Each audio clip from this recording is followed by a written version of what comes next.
Syarat jamaah. Bismillahirrahmanirrahim. Radallahu li syafaati Rasulillah Muhammadin sallallahu alaihi wasallam ala hasuli maqasidina wa li qadai hawaijina wa li ghufrani dhunubina wa li kufrani sayyiatina wa tabdili al hasanat wa ila hadratin Nabi Mustafa Muhammadin sallallahu alaihi wasallam jami'ihim min al anbiya wal mursalin wal lazimina rasul jamil malaikati mukarramin jamil sahaba wa tabi'in وتابع التابعين بإحسان لا يمتك إلا من مشرق الأرض إلى مغربها بر الحريم مشايخنا معلمينا وأساتذتنا وجميع مؤلفي كتبنا خصوصا شيخنا مشايخ بعد الفلاح كأحمد جزولي عثمان زوجي بجرد الجزولي وجميع أولادي ما كأحمد زين الجزولي كحبيب جزولي كفؤاد منعي جزولي كمنف جزولي كمحفوظ سراج جميع أصولهم وفروعهم ومن انتسب إليهم جميع مؤلفي كتبنا خصوصا مؤلفي فتح المعين ومؤلفي إعانة الطالبين ومؤلفي سراج الطالبين ومؤلفي إعانة الطالبين ومؤلف جميع شروح فتح المعين جميع آبائنا وأمهاتنا أجدادنا وجداتنا يا الله ولتيسير أمورنا ولتزيل مرادنا ولحصول مقاصدنا مقاصد الدنيا والآخرة. الفاتحة. أعوذ بالله من الشيطان الرجيم. بسم الله الرحمن الرحيم. الحمد لله رب العالمين الرحمن الرحيم مالك يوم الدين إياك نعبد وإياك نستعين اهدنا الصراط المستقيم صراط الذين أنعمت عليهم غير المغضوب عليهم ولا الضالين آمين. رب اغفر لي ولوالدي وللمؤمنين آمين يا رب العالمين. بسم الله الرحمن الرحيم. قال المؤلف رحمه الله ونفعنا به وبعلومه وبأسراره في الدارين آمين يا رب العالمين. بسم الله الرحمن الرحيم. ومنها عدم تقدم في المكان يقينا.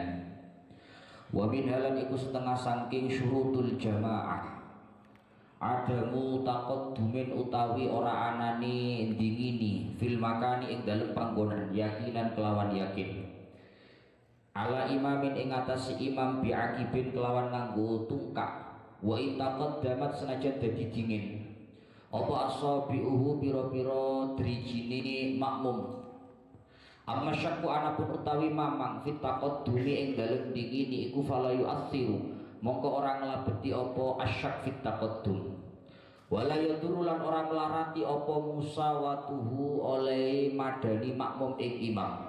Lakinah tetapi ini musawah iku makruhatun dan makruhake. Walau dibalat wukufu dzakarin menenge wong lanang walau sobiyan senajan anane dzakar iku lari. Lam yahdur kang ora hadir sapa ghairuhu liyani dzakar. An yaminil imami meneng saking arah tengene imam. Wa illa lan lamun ora waqafa an yaminil imam sunnah mongko den sunnahake lahu kedue imam apa tahwiluhu mindah ing dzakar ngelih ing dzakar li ittibai krana arahe anut ing Kanjeng Nabi mutaakhiran hali mundur sapa dzakar anhu saking imam qalilan kelawan gedhe bi anta ta'akhara gambari kelawan yen to dadi mundur apa asabiuhu pira-pira drijine dzakar an akibi imamihi saking tungkae imame dzakar wa kharaja lan kejaba bi dzakari kelawan wong lanang sapa al unsa wong wadon fatakifu mongko mandeka menenga sapa unsa khalfahu ing dalem burine imam ma'a mazidi ta'akhurin sertane tambahi oleh mundur fa ija mongko lamun teka sapa zakarun wong lanang akhiru kang weneh sapa zakar ahrama mongko takbiratul ihram sapa zakarun akhir an yasarihi saking arah kiwane imam wa yata'akharu lan mundura sapa akhir qalilan kelawan gedhi thumma ba'da ihramihi nuli ing dalem sakwise takbiratul ihrami akhir ta'akhara mundura sapa karone zakar pertama kalian zakarin akhir anhu saking imam nadban kelawan sunnah mundurnya tadi fi qiyamin ing dalem tingkah ngadeg awuruku in utawa ruku hatta yasira hingga dadi sapa zakar lan akhir iku soffan sof waraahu ing dalem burine imam wa wuqufu rajulaini lan den sunnahake apa ngadepke wong lanang loro. Ja kang teka sapa rajulaini ma'an hali bareng. Auri jalin utawa pira-pira wong lanang. Qasadu kang nejo sapa rijal al-iktidaa ing anut bi musallin kelawan wong kang salat menang berdiam bertempat khalfau ing dalem burine imam. Soffan hali dadi barisan. Wa nutibalan den sunnahaki apa wukufun meneng fi sofin ing dalem sof awalin kang pertama apa sof awalin kang pertama apa sof wa utawi sofin awal iku ma sof yali kang ngiring-ngiringi apa ma'al imama ing imam wa in takhallalahu senajan nyela-nyelani ing ma yali imam apa mimbarun mimbar au amudun utawa cagak summa ma nuli baris yali kang ngiring-ngiringi apa ma ing sof awal wa hakada wa halan iling kada iku kaya mengkono mayalihi utawi hukum sak terusi wa afdalu kulli saffin utawi luwe utamane saben-saben saf iku yaminuhu tengene imam walau taradafa lan lamun perlawanan apa yaminul imami tengene imam wasafful awwalu lan kautamaane saf awal Kudima mongko den dingenake apa as-safful awal fi ma ing dalem qaul yadharu kang pertelo apa mah wa yaminuhu utawi arah tengene imam iku aula luwe utama minal qurbi tinimbang saking parek ilaihi maring imam fi yasari ing dalem arah kiwani imam wa idrakus saffil awwali wa idrakus saffi utawi nemoni ing saf al awwali kang pertama iku aula luwe utama min idraki ruku'i ghairir rakaati tinimbang saking nemoni ing ruku'e liyane rakaat al akhirati kang akhir apa rakaah amma hiya anapun utawi ar-rakaah al akhirah iku fa in fawwataha mongko lamun ngepotake ing rakaah akhirah apa qasdus saffi nejo ing saf al awwali kang pertama apa as-saff fa idraku wa mongko utawi ya Allah ya Rabbi ya Karim nemoni ing rakaah akhirah iku aula luwi utama minas saffi tinimbang saking saf al awwali kang pertama wa kuryalan den makruhaki li makmumin kedue makmum apa infiradun dewi anis saffi saking saf anis saffi saking saf alladzi min jinsi kang saking jenise makmum in wujida lamun den temu utawa in wajada lamun nemu sapa makmum fi ing dalem saf sa'atan ing itu kalau mabninya mabni fa'il sa'atan ing bolongan artinya menemukan tempat ruang untuk dia berdiri di situ. Bal yadkhuluhu balik manjingo sapa makmum ing ya Allah ya Rabbi ya Karim ing saf yang wajada fi sa'atan. Wa syu'un lan makruh apa tumandang fi safin ing dalem saf. Qabla itmami ma ing dalem sadurunge nyampurnake saf qabla kang tetep ing dalem sadurunge safin. Minas safi bayani saking saf wa wuqufuz zakari lan makruh apa menengi wong lanang al fardi kang ijen an yasarihi saking arah kiwani imam wa waraihi lan burine imam wa muhadiyan lan hale nganceri lahu maring imam wa mutaakhiran lan hale munduri kafiran kelawan akeh wa kullu hadi utawi sakabehane ikilah mazkurat iku tufawwitu ngepotake apa hadi fadilatal jamaati ing fadilai jamaah kama kaya keterangan sarrahu kang mertelake sapa ulama bi kelawan mah wa yusannu lan den sunnahake apa Allah yazida yen ora nambahi apa majarak baina kulli saffaini kang tetep ing dalem antarane saf loro wal ing dalem antarane saf loro wal awwali lan kang pertama wal imami lan imam ala salasati adru'in ing atase telu pira-pira dira wa yaqifa lan sunnah yen to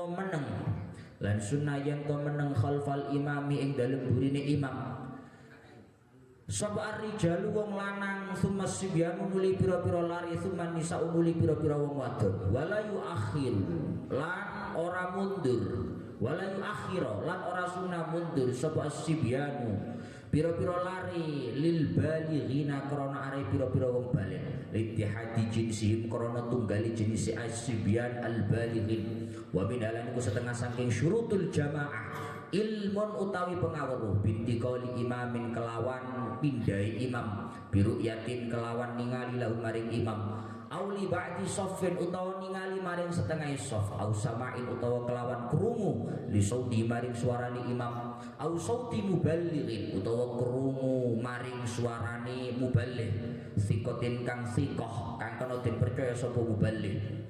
Wa min halan iku setengah saking syurutul jamaah ijtima'uhuma utawi oleh kumpul imam lan makmum bimakanin ing dalem panggonan kama kaya ijtima'u hida kang den weruhi apa uhida kang den weruhi ali ing atase ma apa al jama'atu pira-pira jamaah fil usuri ing dalem pira-pira zaman fil usuri ing dalem pira-pira zaman al khaliyati kang kaliwat apa al usur fa ing kana mung lamun ana sapa imam makmum iku bi masjidin ing dalem masjid, kalau sama-sama di dalam masjid wa minulan iku setengah saking masjid jidaruhu utawi temboke masjid wa rahbatu lan rohabae masjid wa ya utawi rohaba iku ma barang kharaja kang metu apa ma'anhu saking masjid lakin hujir tetapi ne den pager apa mali akili krana are masjid sawaun aulima padha uga den weruhi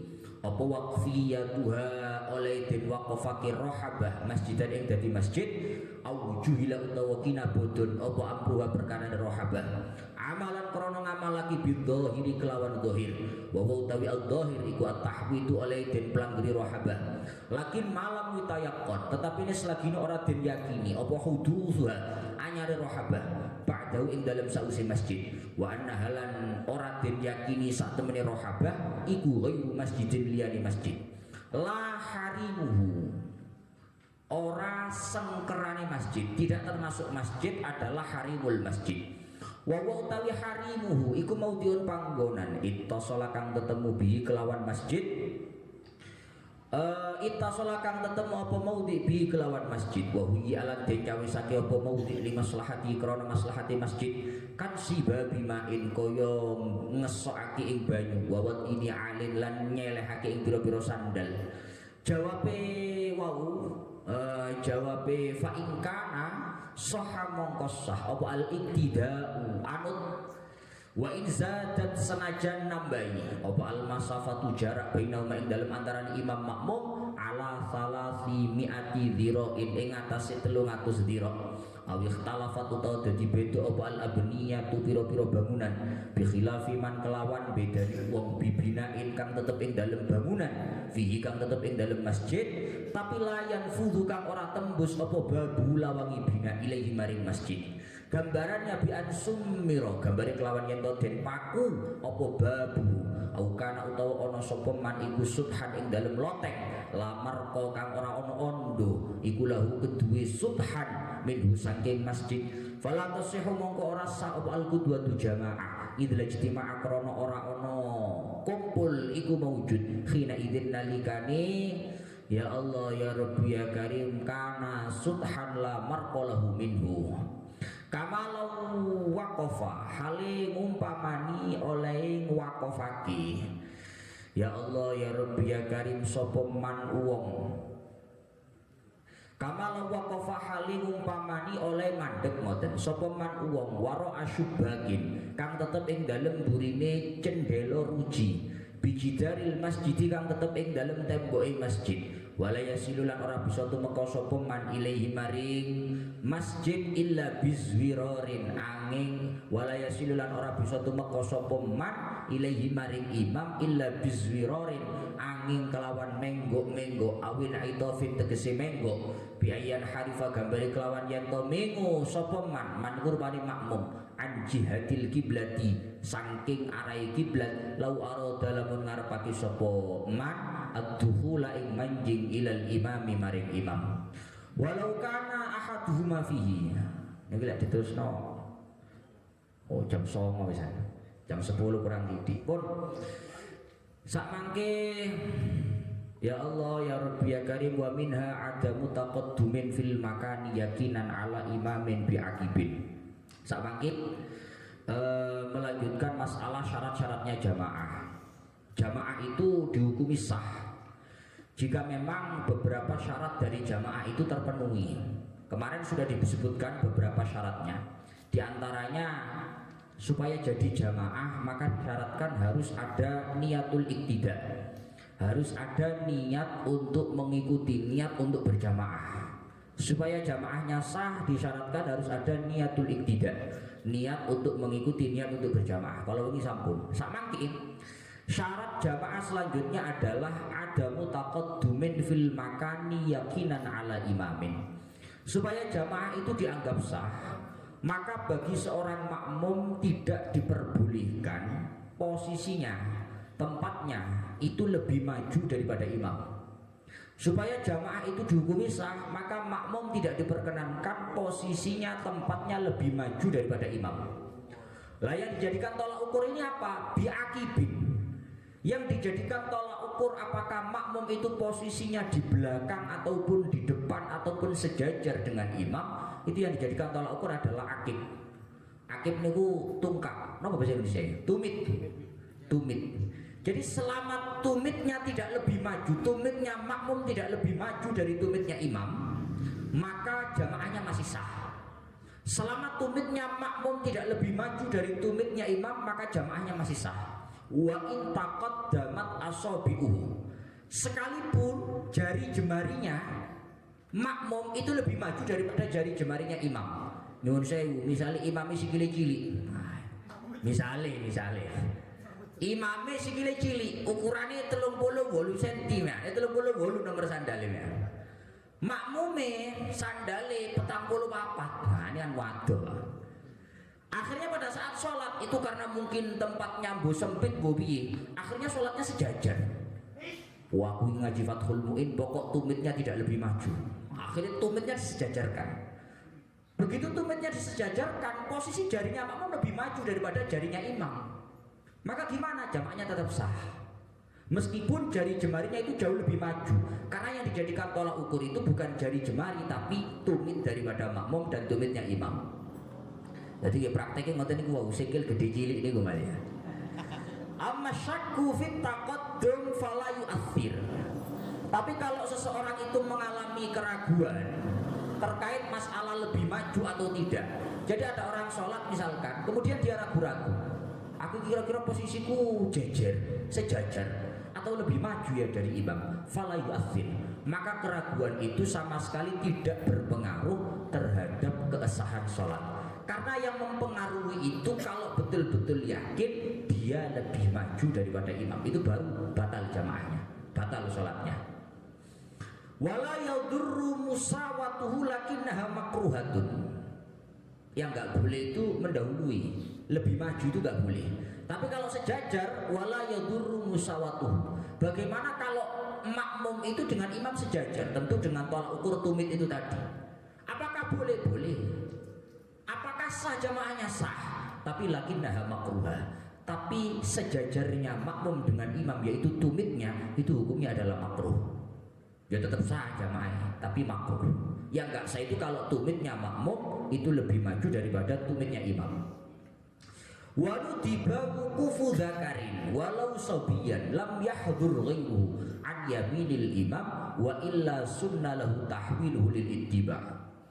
Sekarang teknis atau praktek barisan sholat itu sebenarnya yang baik gimana?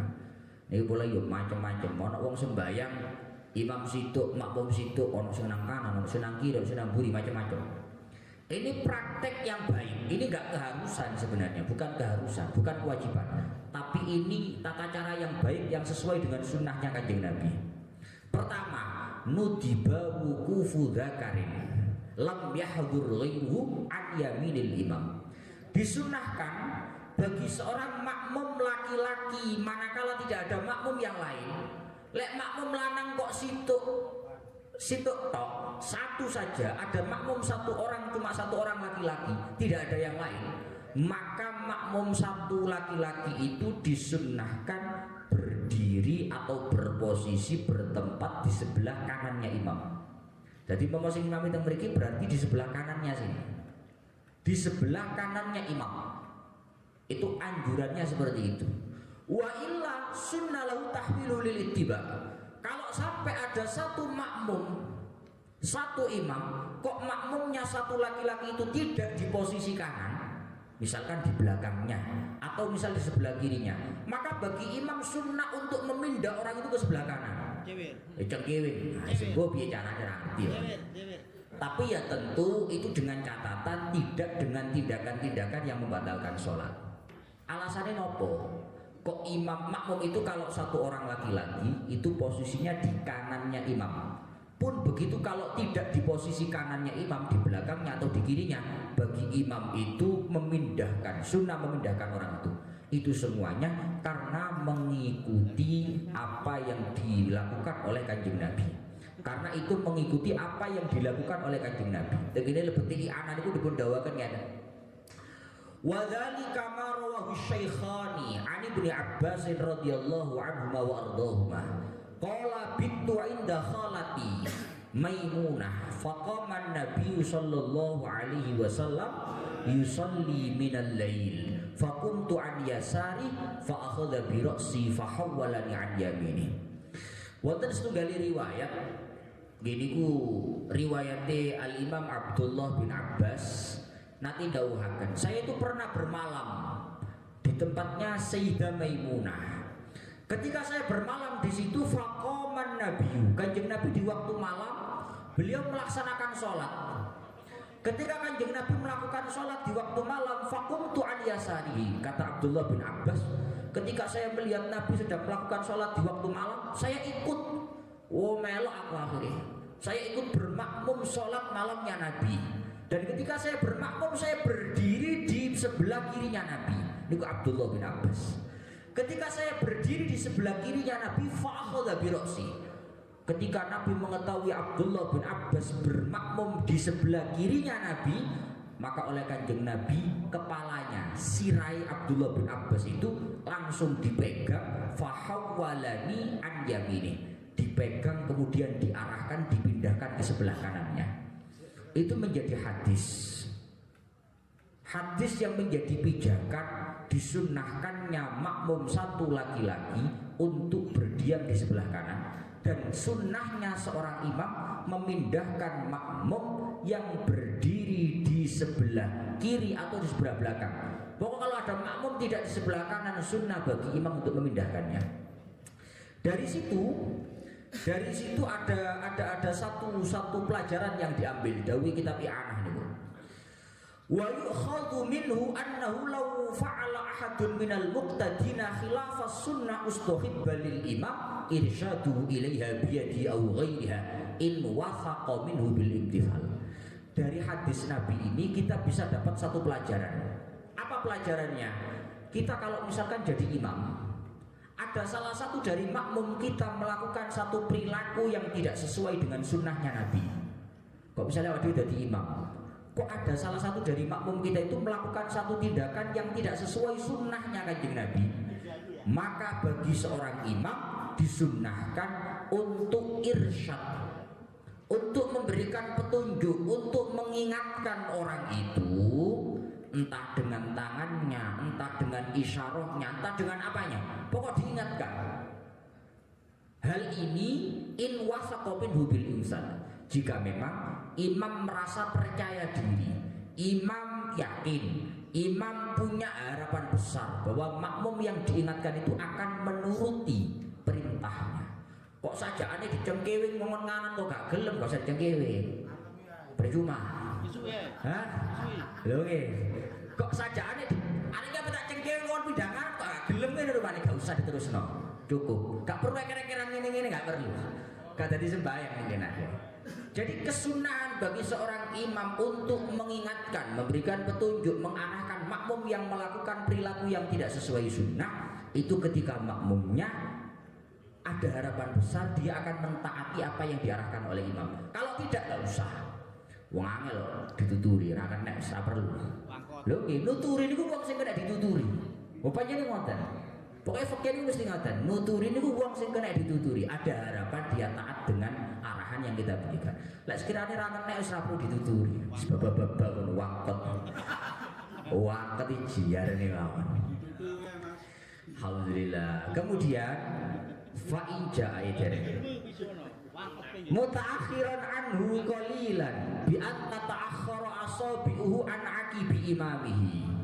Kemudian kan kalau matur bahwa ketika seorang imam itu hanya memiliki satu makmum laki-laki, maka satu makmum laki-laki itu posisinya adalah di sebelah kanannya imam. Di sebelah kanan itu posisinya gimana?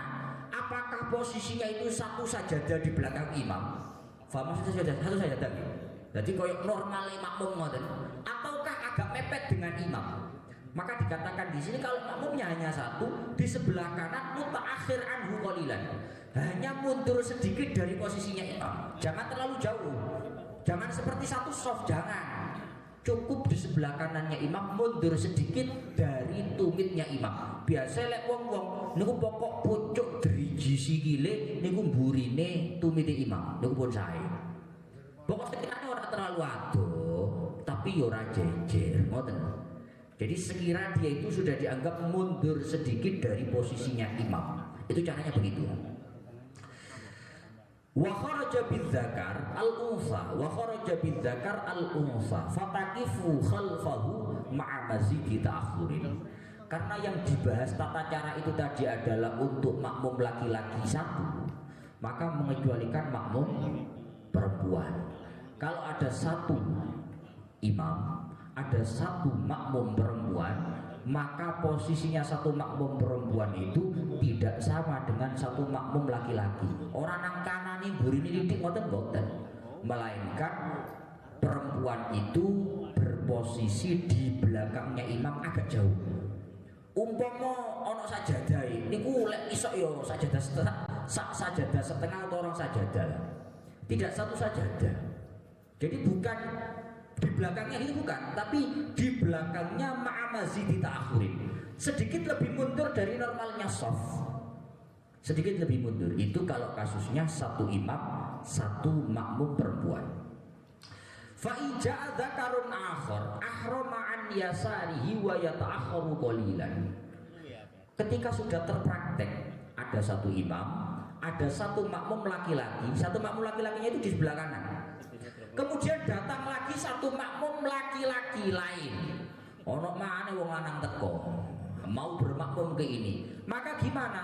Maka ahrama an yasari wa yata'akharu qalilan.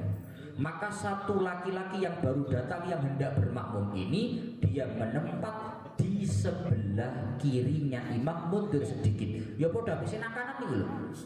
Sama dengan yang di kanan, cuma di sebelah kiri. Itu seperti itu posisinya. Tsumma ba'da ihramihi ta'akhkhara anhu nadban fi qiyamin aw ruku'in hatta yasira saffan wara'a. Akan tapi setelah makmum yang kedua laki-laki ini berdiam di sebelah kiri, setelah dia berdiam di sebelah kiri, takbiratul ihram Allahu akbar. Setelah takbiratul ihram, dua makmum laki-laki di sebelah kanan dan makmum laki-laki di sebelah kiri itu mundur bersama-sama untuk membuat soft di belakangnya imam. Komando berarti. Niku lek kena, lek gak kena karo imam cengkewe loro. Lho, niku saestu tengene iki ana ngoten. Lek ana situk-situk cengkewe kanan sik cengkewe memburi, situk cengkewe memburi. Tapi ya tentu kalau memang bisa melakukannya dengan tanpa tindakan-tindakan yang membatalkan. Kalau nggak bisa sejar-jarne orang kena. Gitulah pokoknya. Ta'akhkhara thumma ba'da ihramihi ta'akhkhara anhu nadban fi qiyamin aw ruku'in hatta yasira saffan wara'u. Setelah laki-laki yang kedua yang baru datang itu berdiam di sebelah kiri takbiratul ihram Allahu akbar, maka makmum di sebelah kanan imam dan makmum di sebelah kiri imam laki-laki dua itu tadi mundur bersama-sama ketika dia berdiri atau ketika ruku. Lewat sujud kan besok mundur. Kalau pas sujud kan nggak bisa mundur, maka mundur bersama-sama sehingga dua orang itu menjadi satu saf di belakangnya imam, di belakangnya imam. Selanjutnya wuqufu rajulaini. Sajane ngoten lek dibahas ya ana gitu Bu. Tapi ini rupane waktune pun ra didalu. Is di antaranya ngeten lah yang perlu kula aturkan bahwa cara yang saya sebutkan tadi sebenarnya masih ada opsi lain. Contoh, lek makmum loro dikongkon janjian wangel koyo ya. Kan wangel lah ya. Umpama imame ngalahi ya apa? Kalau memang enggak memungkinkan imame ngalahi oleh. Jadi misalnya ngeten lah. Misalnya sholat teng jero nih. Ada orang imam satu, makmum satu, sholatnya pas di masjid pojok kiri. Jadi imamnya itu sudah mepet dengan tembok sebelah kiri. Mesti kan bayangnya Dewi. Satu makmum itu ada di sebelah kanannya, mundur sedikit. Ketika datang makmum yang baru yang kedua, ketika dia harus berposisi di sebelah kiri kan nggak mungkin, karena sebelah kirinya itu sudah tembok. Maka gimana? Ya dia berdiam di belakangnya. Nanti gimana? Nanti biar imamnya yang maju. Banyak lah, sebenarnya banyak apa namanya, tata caranya masih banyak. Tapi terangis doyo mangkara cukup. Pulau terus nih bikin mau, makanya jadi ngantang mau. Wa wuqufu rajulaini ja'a ma'an aw rijalin qasadul iktida'a bi musallin khalfahu saffa. Tapi kalau makmum yang jumlahnya lebih dari satu itu tadi, 2 orang, 3 orang atau banyak orang, itu datangnya secara bersamaan sebelum imamnya takbiratul ihram. Sebelum dia takbiratul ihram, maka mereka langsung membentuk shaf di belakangnya imam. Lek tekoni bareng ora perlu. Wong tekoni bareng ada dadak, aku nang kanan sih. Maron aku nang kiri. Kok maron mundur bareng-bareng, ngapain? Itu memperumit itu namanya. Kalau memang datangnya itu sebelum apa namanya, dua-duanya belum takbiratul ihram, ya sudah, langsung membentuk shaf di belakangnya imam. Wa nudiba wuqufun fi shaffin awal wa huwa ma yalil imam wa in takhallalahu mimbarun aw amudun. Kemudian sunnah untuk memposisikan diri di shaf pertama. Shaf pertama itu adalah shaf yang ada pas di belakang imam. Kita itu ada anjuran, ada kesunahan untuk memposisikan diri sebisa mungkin untuk di posisi shaf pertama. Sampai hadis-hadis ini, wah ini Cak Badrus ahli hadis, mana Cak Badrus ini. Cara sudah lama nggak kelihatan. Sudah lama kelihatan. Sudah lama vakum. Mari ngarang kita. Oh mantan ngarang kita. Alhamdulillah. Nek cara hadise dawuh Kanjeng Nabi umpama menungso niku ngerti ma fis shaffil awal. Apa yang ada di shaf pertama, keutamaan apa yang ada di shaf pertama itu laqtatalu alaihi. Niscaya para manusia itu akan saling bunuh-membunuh demi mendapatkan fadilah shaf yang pertama. Maka sangat mengherankan piantun kados Cak Badrus niki.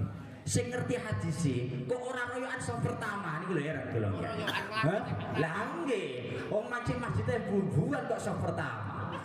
Ini kan mengherankan. Karo hadis Kanjeng Nabi kaya ngono. Umpama menungso ngerti fadilah shaf pertama, laqtatalu alaihi. Niscaya para manusia itu akan berebut untuk mendapatkan fadilah shaf pertama sekalipun harus saling bunuh-membunuh. Oh, cek paten pinaten karena masjid pisan akhirnya. Oh. Ya. Alhamdulillahirabbil alamin. Kemudian kita itu disunnahkan untuk ketika sholat berjamaah untuk berposisi bertempat di shaf yang pertama, shaf yang pas di belakangnya imam. Wa in takhallalahu mimbarun aw amudun. Sebenarnya yang dinamakan shaf pertama itu yang mana? Shaf pertama itu pokok barisan yang pas di belakangnya imam, sekalipun itu terhalang oleh sesuatu. Misalnya kayak masjid ini, masjid itu biasanya ada tembok ini. Baris pertama, tapi kebetulan baris yang pertama itu yang setelah tembok. Ini bukan orang aku shaf pertama atau melok shaf dia, itu tetap shaf pertama.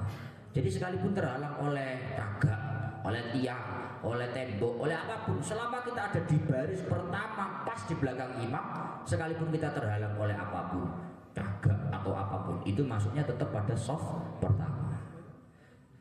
Kemudian selanjutnya tsumma ma yali wa hakadha. Setelah shaf yang pertama, shaf yang paling baik adalah shaf setelahnya dan setelahnya. Wa afdalu kulli shaffin yaminuhu. Nah, ini ya sering kula dapat pertanyaan seperti ini. Kira-kira kita itu kalau mau ngisi shaf itu tentu kan jelas pas di belakangnya imam dulu. Imam yang tengah, berarti shaf terbaik dari shaf yang pertama itu adalah yang pas di belakangnya imam. Yang pas di belakangnya imam itu paling baik. Setelah itu mana yang paling baik? Kita ke kanan dulu atau ke kiri dulu? Maka jawabannya adalah ke kanan dulu. Kita habiskan shaf itu ke arah kanan sampai habis. Karena apa? Karena sebaik-baik shaf, sebaik-baik posisi kita di satu shaf, di satu barisan itu adalah sebelah kanannya imam. Sebelah kanannya imam. Dadi nganan, dadi cara ngisi ngoten nggih. Ya miring, Pak. Iya, cara ngisi ngono memang ngeten carane. Di belakangnya imam pas. Setelah di belakang imamnya pas, diisi ke kanan sampai full. Kirinya kosong nih. Baru kalau kanannya sudah full, baru sebelah kiri diisi. Itu seperti itu. Karena apa? Barisan kanan sebelah kanan dalam satu shaf itu lebih baik daripada barisan sebelah kiri. Walau tara tafayaminul imam wasaful awal kuddima fi ma yadhar. Sekarang pertanyaannya, ketika ada pertentangan antara mendapatkan fadilah sebelah kanannya imam dan fadilah shaf pertama, kira-kira mana yang didahulukan? Contoh ngeten. Kita datang ke masjid, ada shaf pertama. Shaf pertama ini kalau yang sebelah kanannya imam sudah full sampai tembok, usaha nonggon ya. Tapi kalau yang sebelah kiri masih ada ruang. Tapi kalau kita bikin shaf lagi di belakangnya, oh, kita bisa dapat shaf sebelah kanannya imam. Bisa dipahami? Jadi kalau shaf pertama itu sebelah kanannya sudah full, nggak ada. Tapi kita dapatnya nanti yang kiri. Tapi shaf pertama. Tapi kalau kita baris di belakang shaf kedua, kita akan dapat sebelah kanannya imam. Ini berarti terjadi pertentangan antara shaf pertama tapi nggak kanannya imam, atau kanannya imam tapi nggak shaf pertama. Maka gimana? Kuddima fi ma yadhar. Maka yang diprioritaskan adalah shaf pertamanya. Jadi lebih menang nomor urutan shafnya daripada sebelah kanannya imam. Wa yaminuhu aula minal qurbi ilaihi fi yasari. Sekarang begitu juga kalau begini, terjadi pertentangan antara saya kalau di posisi kanannya imam itu dari imam 10 meter, tapi kalau di sebelah kirinya imam itu 1 meter. Kok corongotan? Saya kalau di sebelah kanannya imam, raketo imam, saya tidak kelihatan imam, paling ya cuma dengar suaranya imam saja. Tapi kalau saya di sebelah kirinya imam, oh saya kelihatan imamnya gimana kelihatan. Maka gimana? Yaminuhu aula minal qurbi ilaihi fi yasari. Sebelah kanannya imam itu tetap jauh lebih baik, sekalipun itu jauh, dibandingkan dengan sebelah kirinya imam sekalipun itu dekat dengan imam. Tapi kalau saya kan enggak, yo atuk jero masjid, itu abe imam, pokok masih sebelah kiwa daripada sebelah kanan tapi atur. Padahal kenyataannya fikihnya nggak seperti itu anjurannya. Lebih baik ke kanan sampai habis. Lu masjid itu mau masjid sing gede-gede kok Istiqlal ngoten. Yo tutupno dhisik pojok ngono. Ojo ngiri dhisik. Baru karo ngono ngiri. Padahal cara ngani belas gak ketok imam. Belas gak ketok imam. Tetap sunahnya seperti itu. Pengimamannya diganti ya, Gus. Pengimamannya diganti nganan ae. Alhamdulillah. Kemudian wa idrakus shaffil awal aula min idraki ruku'i ghairi rak'atil akhirah. Amma hiya fa in fawwataha qasdus shaffil awal fa idrakuha aula min as-shaffil awal. Kemudian menemukan shaf pertama itu jauh lebih baik daripada menemukan ruku, daripada menemukan ruku. Awak di dalam masjid. Begitu kita nyampe di barisan shaf kedua misalkan, itu suwe usan imam rukuk iki. Iki lek tak terusno maju nang shaf pertama baru takbir, saya akan kehilangan rukuknya imam. Artinya enggak dapat rakaatnya imam pada saat rakaat itu. Tapi kalau saya bertakbir di shaf kedua, saya akan dapat rukuknya imam. Tapi saya enggak dapat rukuk, enggak dapat shaf yang pertama. Artinya terjadi pertentangan antara shaf pertama dengan rukuk. Terjadi pertentangan antara shaf pertama. Terjadi pertentangan antara shaf pertama dengan rukuk. Ini gimana? Maka lebih dimenangkan shaf pertama. Tetap jalan saja ke shaf pertama. Yang penting kita dapat shaf yang pertama. Jadi kalau ada pertentangan antara shaf yang pertama dengan rukuk, kita dapat rukuk tapi nggak dapat shaf pertama. Kita dapat shaf pertama tapi nggak dapat rukuk. Menang yang mana? Menang dapat shaf pertama. Itu kalau rukuknya selain rukuk rakaat terakhir. Kalau rukuknya rukuk rakaat terakhir, maka menang rukuknya rakaat terakhir. Simpelnya begitulah. Awak itu ke masjid, sholat subuh atau sholat isya. Rakaat berapa ini? Rakaat 4 kalau isya. Rakaat 2 kalau subuh. kita mau maju ke shaf pertama. Kalau kita maju ke shaf pertama, kita kehilangan rukuk rakaat terakhirnya imam. Artinya kita sama sekali nggak mendapatkan rakaat bersama dengan imam. Tapi kalau kita itu langsung takbir di shaf kedua, mungkin kita dapat rakaat terakhirnya imam. Maka gimana? Maka dimenangkan rukuknya imam di rakaat terakhir daripada shaf pertama. Ngoten lah, gampangnya ngoten. Kemudian selanjutnya wa kuriha li ma'mumin infiradun 'anis shaffil awwal 'anis shaffil ladzi min jinsi in wujida fihi sa'atun in wajada fi sa'atan bal yadkhulu wa syuru'un fi shaffin qabla itmami ma qablahu min as-shaff. Kemudian hukumnya makruh bagi seorang makmum untuk menyendiri dari shaff yang semestinya diisi, padahal di situ ada kekosongan. Ono soft nang ngarepe sik kosong, gawe dhewe nang mburi. Allahu Akbar. Aku pengin pas nyeri imam. Ini hukumnya makruh. Ketika di depannya itu masih ada soft yang kosong, lubang dalam soft yang ada di depannya, kok dia di belakangnya, maka itu hukumnya makruh. Begitupun hukumnya makruh ketika dia itu wukufuz zakar al-fardi an yasari awarai wa muhadiyan wa mutaakhiran katsiran. Iki sing kula omong mau. Begitupun hukumnya makruh ketika ada satu makmum laki-laki satu saja, kok dia itu menempat di sebelah kirinya imam. Makmumnya si jindil lanang, menempatnya di sebelah kiri, itu hukumnya makruh. Begitupun menempat di belakangnya imam, wong si jindil, kok tadinya siji ini modelnya. Itu pun juga makruh. Wa muhadiyan lahu, begitupun makruh ketika disejajarkan, makmumnya cuma satu di sebelah kanan tapi sejajar, itu juga makruh. Wa mutaakhiran katsiran, ataupun di sebelah kanannya tapi mundurnya terlalu jauh, itu juga makruh. Dan kemakruhan itu semuanya wa kullu hadhihi tufawwitu fadilatal jamaah kama sarrahu bi. Kemakruhan itu tidak sembarang kemakruhan, tapi kemakruhan yang sampai menghilangkan fadilah jamaah.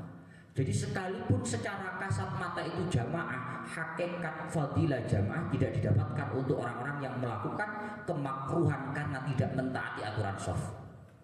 Jadi aturan shaf itu jangan dianggap remeh. Karena sekedar aturan shaf itu ketika dilanggar, kita melakukan kemakruhan yang imbasnya adalah mufawwid li fadilatil jamaah, sampai menghilangkan kepada keutamaan jamaah. Itu seperti itu.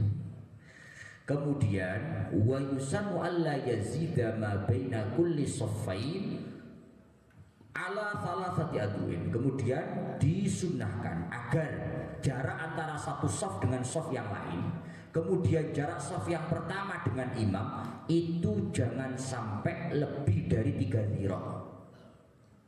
Jarak antara imam dengan shaf pertama dan antara shaf dan shaf per baris itu disunnahkan, dianjurkan supaya tidak lebih dari 3 dhira'.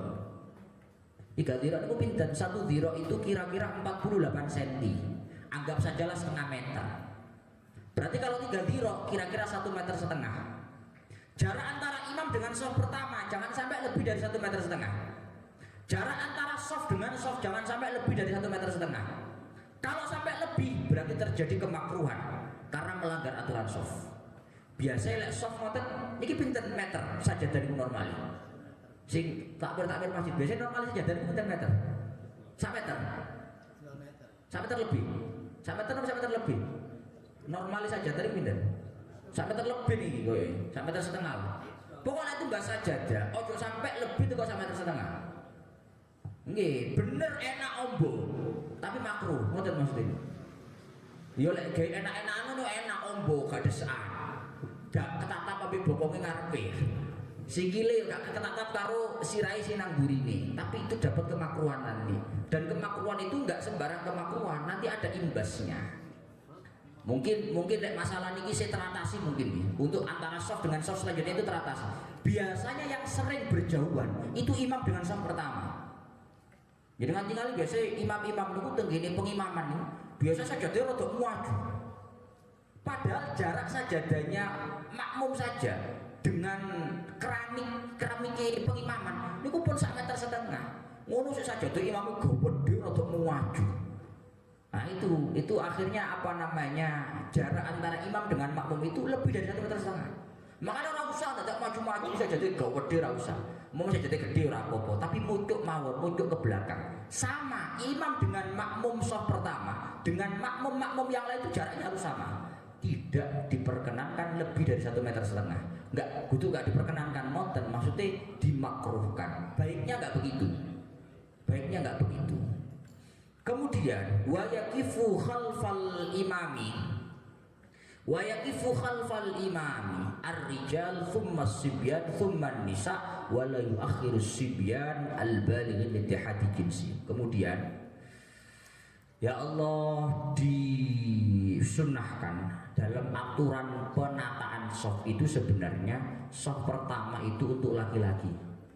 Jadi di belakangnya imam pas itu adalah laki-laki, makmum laki-laki dewasa.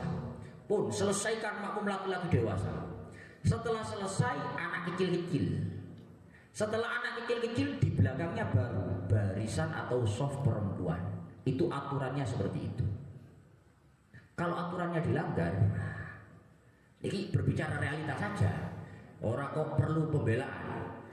Kalau shaf itu dilanggar, aturan shaf itu dilanggar, maka sama kayak yang tadi. Kalau kita mengikuti pendapatnya Fathul Mu'in yang menyatakan itu tadi, maka itu mufawwidun li fadilatil jamaah. Itu menghilangkan keutamaan jamaah. Sekarang pertanyaannya, bagaimana realita di Indonesia? Ya mungkin di Indonesia itu beberapa persen sesuai lah dengan fikih. Makmum ceweknya di belakang, ada yang seperti itu. Tapi tidak sedikit, bahkan mayoritas di Indonesia itu penataan shafnya laki-laki perempuan itu bukan depan belakang, tapi kanan kiri. Itu realitanya di Indonesia seperti itu, kanan kiri. Ini gimana? Maka jawabannya adalah kalau secara aturan shaf fikih memang tidak sesuai. Tapi kalau secara substansialnya aturan shaf fikih itu sesuai. Kalau secara aturan tidak sesuai, tapi kalau secara substansi itu sesuai. Kenapa begitu?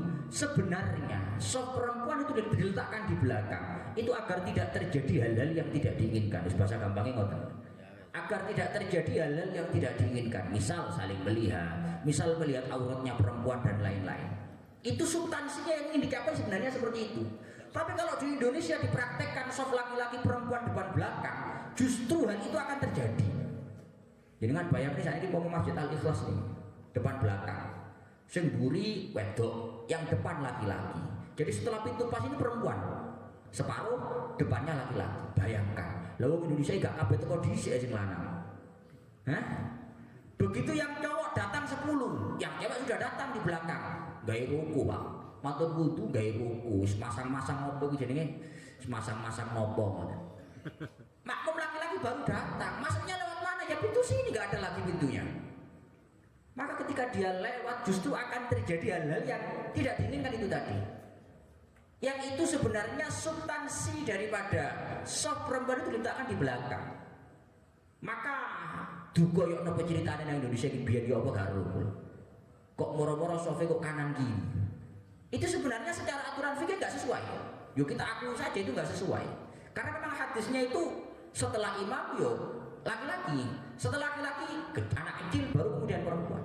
Maka saya mengatakan shaf yang ada di Indonesia yang makmum laki-laki dan perempuan itu kanan kiri itu secara fikih nggak sesuai. Tapi secara substansi yang ingin dicapai itu sesuai. Karena memang yang lebih aman itu kalau kanan kiri, jalurnya masing-masing. Pintu masuk ke shaf perempuan sendiri, ke shaf laki-laki sendiri. Jadi nggak ada peluang makmum laki-laki yang baru datang kok marunu ketok wong wedok masang ruku, teko jeding dan lain nggak ada. Soalnya kalau dia sering kok nang masjid misalnya metu ngoten nggih, nang masjid kok kebetulan masjidnya itu shafnya depan belakang. Iku yo repot ya. Iki piye saja? Hah? Maksudnya yo gak nyalani fikihnya bener, tapi realitanya justru karena kita datangnya nggak awal nih. Justru lek tekone awal kan memang aman. Bapak teko kabeh satu sebelum. Oh nggak ada potensi melihat.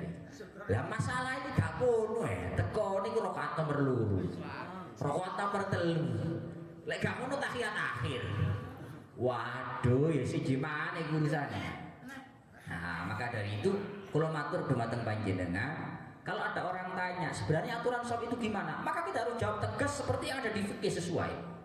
depan laki-laki, belakangnya anak kecil, belakangnya perempuan. Berarti yang ada di Indonesia nggak sesuai. Tapi secara substansi sesuai. Cuma dari situ berarti orang Indonesia yang jamaahnya kanan kiri, perempuan dan laki-laki itu kanan kiri, itu berarti nggak dapat fadilah jamaah. Nggak dapat fadilah jamaah mengikuti pendapat yang menyatakan itu hilang fadilah jamaahnya. Tapi juga ada pendapat yang mengatakan bahwa fadilatus sufuf, fadilah sof itu manakala dilanggar, aturan sof itu manakala dilanggar, maka yang hilang adalah fadilah sofnya saja, tapi tidak kehilangan fadilah jamaah. Lah kok maling ngono saiki omongane gak maling ngono. Kenyataannya Pak, di Indonesia itu kalau kita ikut pendapat yang itu, kasihan orang Indonesia. Jadi toh juga ada pendapat yang mengatakan bahwa fadilah sof dengan fadilah jamaah itu hal yang berbeda. Sehingga ketika memang yang ingin dicapai itu sebenarnya adalah substansi daripada aturan sof, kok harus diperjuangkan. Maksudnya dia ngomong ora oleh fadilah jamaah kan bisa angkat. Dia itu kanan kiri bukan karena apa-apa, karena memperjuangkan substansi yang ingin dicapai sebenarnya itu. Sebenarnya begitu. Kemudian wa minha ilmun bintiqali imamin. Sajane durung telas sing dimaknani wae, tapi setengah 11 ya. Nah, pun monggo pilih saking kanca-kanca wonten ingkang kirang paham, kirang sepakat utawi badhe tanglet manggaken.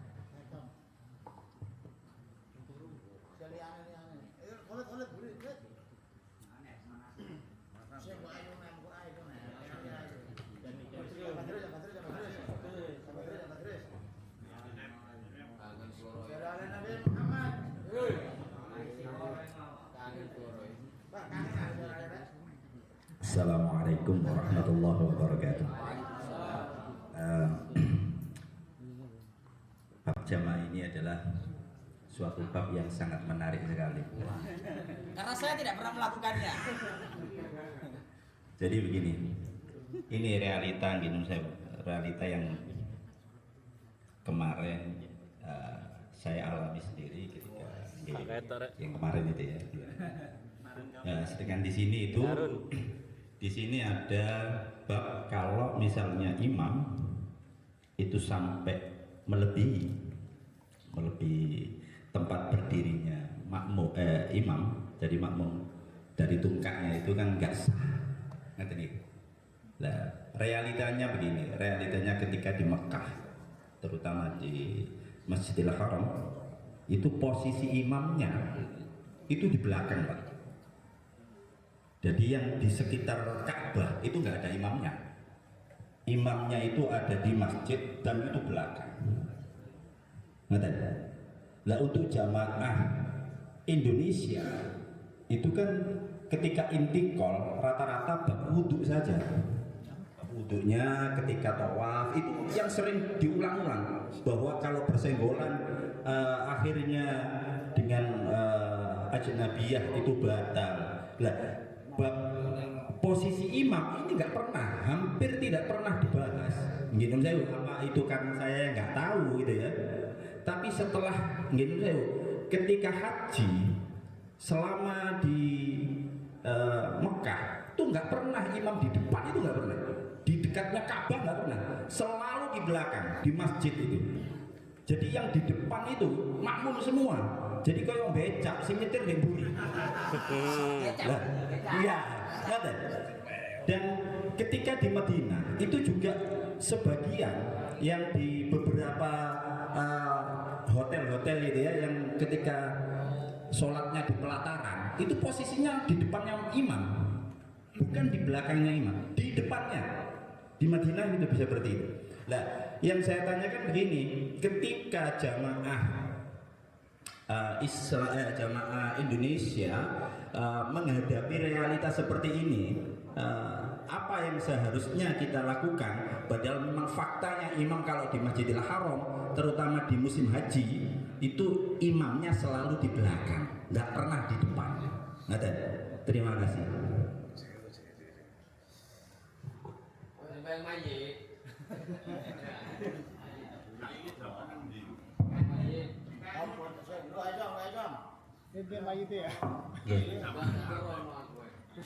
Alhamdulillah suwe gak ikut ikut sawir, sekali ikut sawir langsung menggebu-gebu pertanyaan. Iya. Jadi niki pertanyaan dari Pak Haji Badrus nih. Jadi karena memang kebanyakan kejadiannya tengeriko seperti itu. Bahkan kalau singen eling dawuhnya Gus Udi itu dulu juga termasuk dalam hal ini adalah salat mayit. Salat mayit malah sakwali imame nang ngarep wis mayite wis nang mburi kabeh. Jadi kuali tengeriko niku sangat kebalik. Nah ini bagaimana kita menanggapinya? Opo enek kaul sing menganggap sah? Intinya kan ngoten ta ya terus nggih. Enek apa ora kaul sing menganggap sah? Lah kalau nggak sah yo jamaah Indonesia nggak sing sah Pak. Batal kabeh selama di Mekah di Medina itu. Gitu maksud saya. Karena itu realita ya, harus kita carikan memang gitu maksud saya. Iya.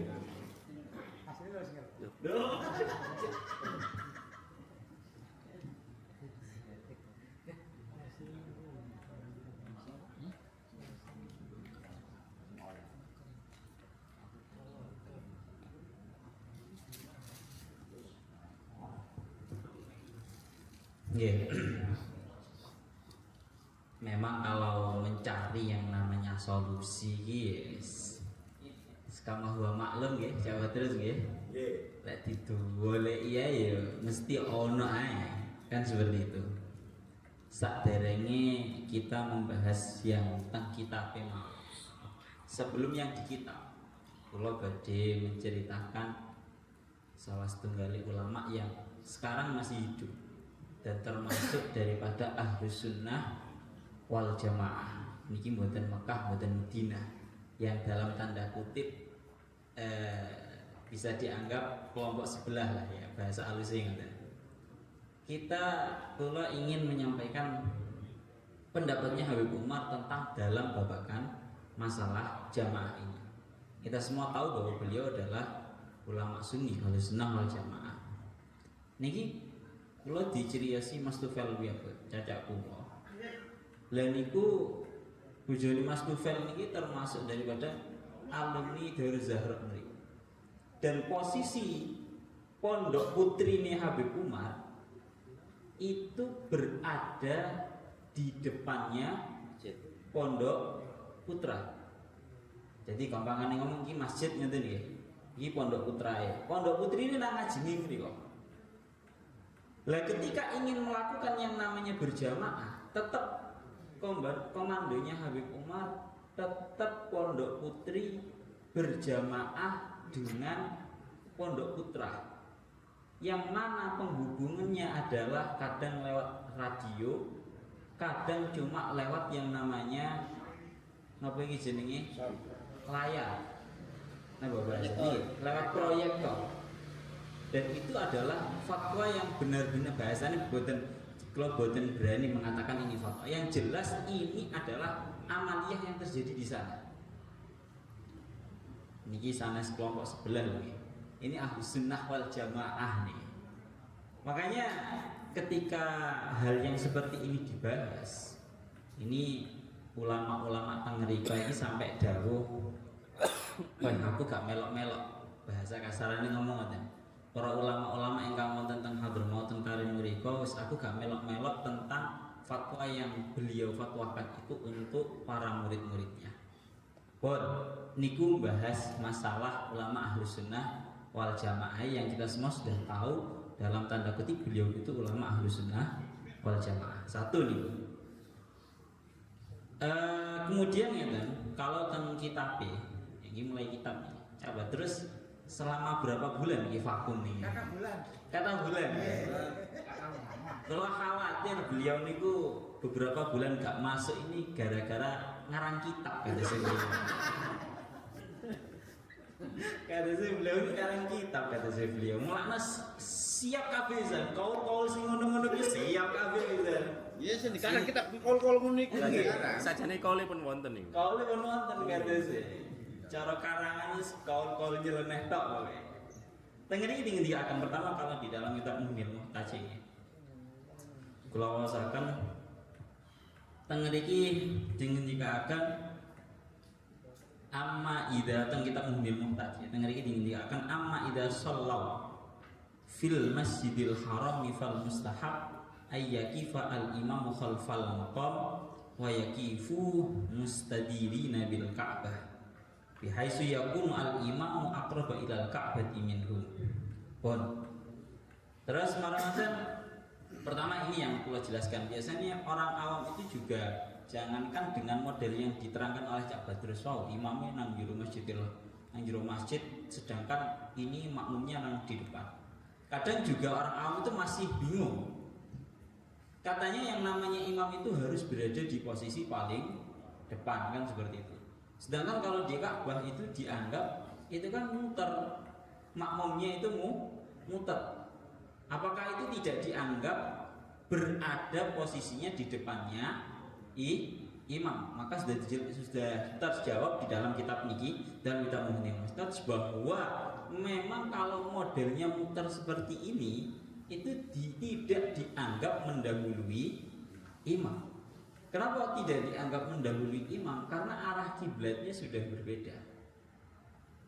Jadi iki madhep ngulon, iki kok dadine madhep ngetan. Kan seperti itu. Buat itu yang pertama.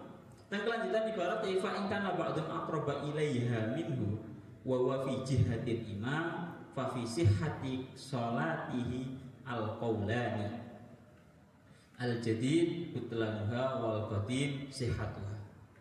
Baru ini muncul sebuah permasalahan ketika sebagian daripada makmum itu posisinya lebih dekat kepada Ka'bah daripada imamnya dan posisinya itu berada di dalam jihad yang sama daripada imamnya.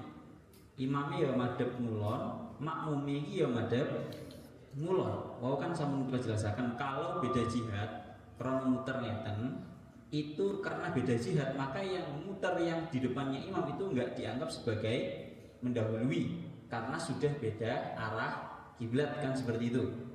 Nah, muncul permasalahan itu ketika satu arah. Imamnya madhep ngulon dan makmumnya juga ngadep ngulon. Hanya saja makmumnya iki mang luweh cedek kepada Ka'bah. Gampangane ngomong berarti lebih mendahului. Arahnya jihahnya sama, kemudian dia lebih dekat terhadap Ka'bah daripada si imam.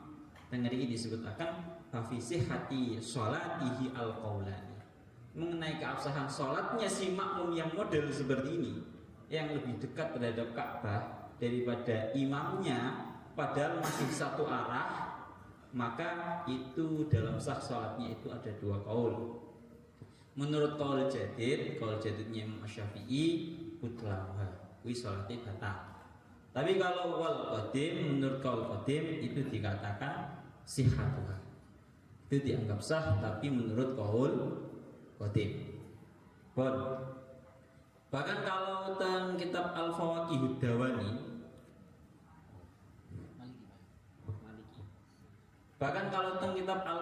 Dawani, ini kita ngeriki diindikakan termasuk kalangan Malikiyah ya.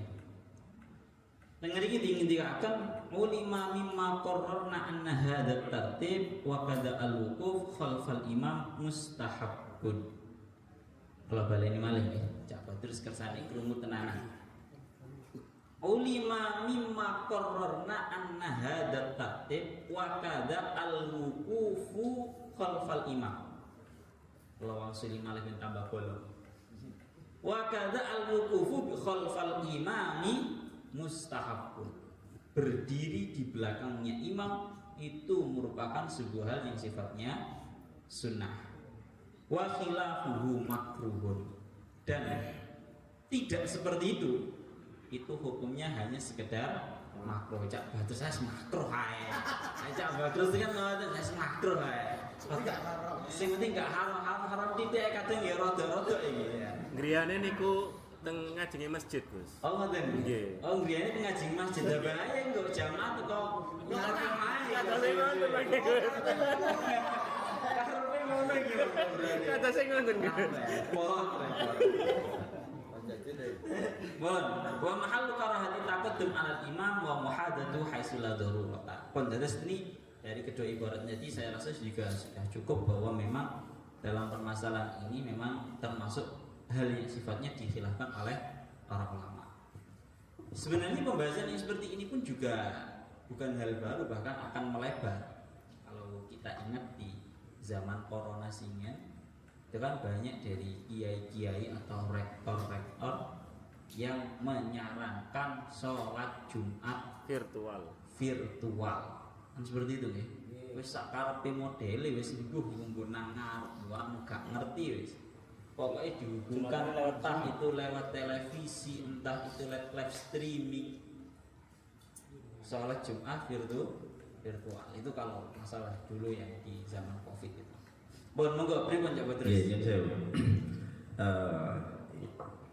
realita bahwa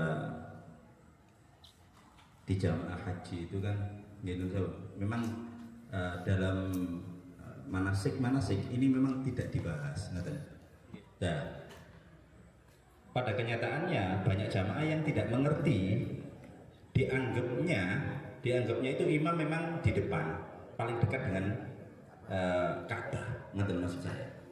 Sedangkan tidak ada pemberitahuan di manasik dimanapun itu yang sering dibahas kan memang bab wudhu saja, batalnya wudhu itu. Nah, apakah ketidaktahuan ini menjadi sah karena tidak dibahas, ataukah secara otomatis orang yang menganggap imamnya di depan padahal imamnya di belakang itu sah? Karena memang ada kaul qadim yang mengatakan itu sah atau ikut Malikiyah.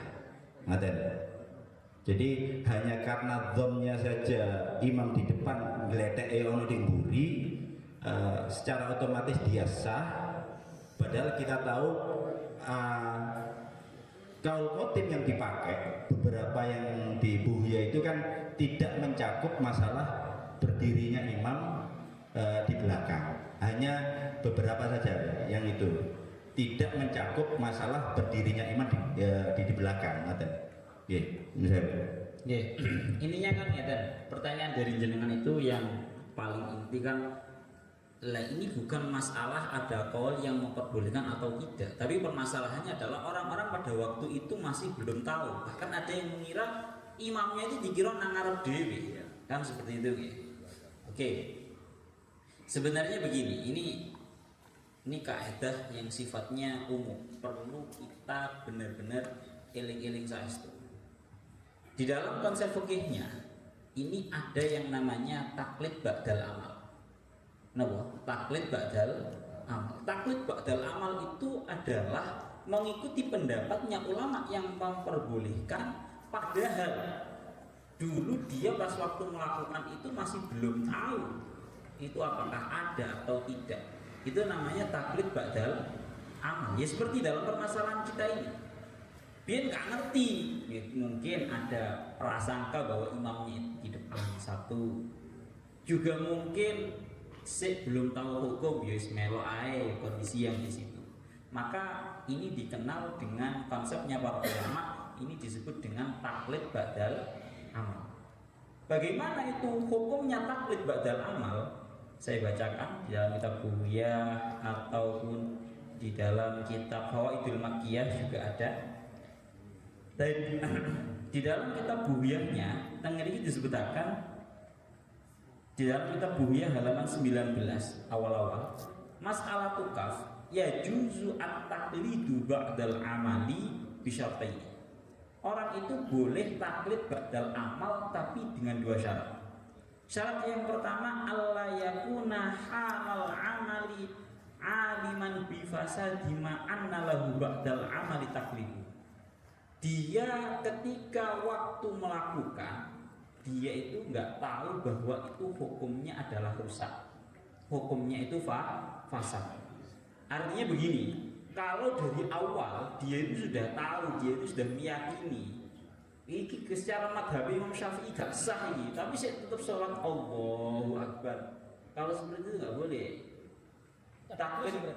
Takbir ba'dal amal yang seperti itu nggak boleh. Tapi kalau dia itu sholat tetap Allahu Akbar dikira imamnya di depan, atau dia, ya saya nggak tahu, dalam madhab lain mungkin masih ada yang memperbolehkan dengan model seperti itu masih boleh. Itu syarat yang pertama. Yang nomor dua, wa ayyara al imam alladhi yuridu taqlidahu jawaz taqlid ba'dal amal. Jadi dikatakan, dan yang nomor dua itu memang ulama yang memperbolehkan itu, yang mau dia ikuti termasuk daripada golongannya ulama-ulama yang memperbolehkan yang namanya taklid ba'dal amal. Jadi yang paling inti sebenarnya taklid ba'dal amal itu syaratnya adalah satu, dia tidak meyakini ketika waktu melakukan apa yang dia lakukan, ibadah yang dia lakukan itu merupakan ibadah yang rusak. Makanya paling enak itu ketika kita nggak tahu hukum seperti itu, husnudzon mungkin ono lah kekokor lain. Nah, kalau seperti itu ada kemungkinan nanti taklid marmo setelah 1 tahun. Takut nang Cak Badrus, ono aku sing oleh nang Cak Badrus, misal seperti itu. Oh, ono itu. Maka kalau seperti itu masuk dalam kategori taklid ba'dal amal. Ada. Monggo. Ada yang janggal nih masalah taklid ba'dal amal ya, monggo. Monggo. Cak Khalid di belakang. Jadi konsepnya umum ya, konsep taklid ba'dal amal nih. Begini. Ini Kang. Assalamualaikum warahmatullahi wabarakatuh. Waalaikumsalam. Ini nambahi ibarat saja dari yang di depan. Jadi kalau saya itu lebih kepada tidak taklid ba'dal amal, meskipun itu juga boleh, tapi saya lebih cenderung sebagaimana yang disampaikan berkali-kali oleh musahih saya Pak Manan biasanya. Jadi memakai ibarat idza wafaqa fi'luhu madhhab imamin yasihu taqliduhu, itu kalau di buyanya madhaban mu'tabaran itu sebagaimana dari Imam Malik dan seterusnya, maka sahha fi'luhu wa illam yuqallidhu, itu kayaknya lebih ringan. Wa illam yuqallidhu wa lam ya'rif aina qailihi, kalau di buyanya ditambah begitu ya, alasannya tausi'atan li ibadillah, kan begitu. Okay. Makanya kan begini, itu sebenarnya tidak jauh beda. Iya. Ibarat yang jenengan baca itu membahas mengenai tentang permasalahan bahwa al-amila madhabalah. Iya. Yang namanya orang ami itu ada yang mengatakan definisinya pokoknya orang yang tidak mencapai derajat ijtihad, itu namanya ami. Iya. Maka al-amila madhabalah boleh bagi dia mengikuti madhab siapapun tanpa terkekang oleh satu madhab. Makanya ketika ada seorang ami, dia melakukan sebuah ibadah yang mana ada yang mengabsahkan secara menurut satu pendapat, maka dia dikatakan sebagai sah ibadahnya. Iya. Nah, sing lotok sore ini kan pertanyaan Cak Badrus. Cak Badrus ini setengah mamam, setengah Imam Syafi'i, setengah Imam sing liyane. Gitu loh. Aslinya kepingin melok madhab Imam Syafi'i, tapi kok gak mado, imamnya nangguri. Begitu loh. Jadi kan perlu yang namanya ada tambahan yang namanya taklid ba'dal amal. Iya. Ya tadi kan saya nambah ibarat. Iya. Jadi saya tidak menolak taklid ba'dal amal itu, boleh-boleh saja. Itu tidak salah juga, tapi ini saya lebih meringankan. Contoh yang sangat real adalah ketika wanita salatul mar'ah, ketika memakai mukennah. Itu kita sudah mengetahui bahwa kalau di mazhab Imam Syafi'i, janggut itu adalah minal aurah, yajibu satruhu. Tapi kenyataannya sekian banyak wanita itu kalau sholat janggutnya kelihatan semuanya, kan banyak. Apakah dengan kita tetap mengikuti mazhab Imam Syafi'i kemudian kita anggap batal semuanya? Kan tidak. Nah, karena itu kemudian saya cenderung dengan ibarat tadi yang saya baca. Jadi ketika ada wanita yang sholatnya mungkin di masjid ini, di musola mana, dan hampir rata-rata perempuan itu hampir gitu ya, hampir janggutnya itu kan kelihatan. Nah, sehingga kalau kita mengikuti pendapat yang ini kan enak gitu. Loh, justru kalau menurut saya Ya. keabsahan daripada ibadahnya itu nanti langsung otomatis masuk ke dalam bab taklid ba'dal amal. Artinya kan begini. Iya kalau tahu, kalau nggak tahu kan. Nggih, artinya kan begini.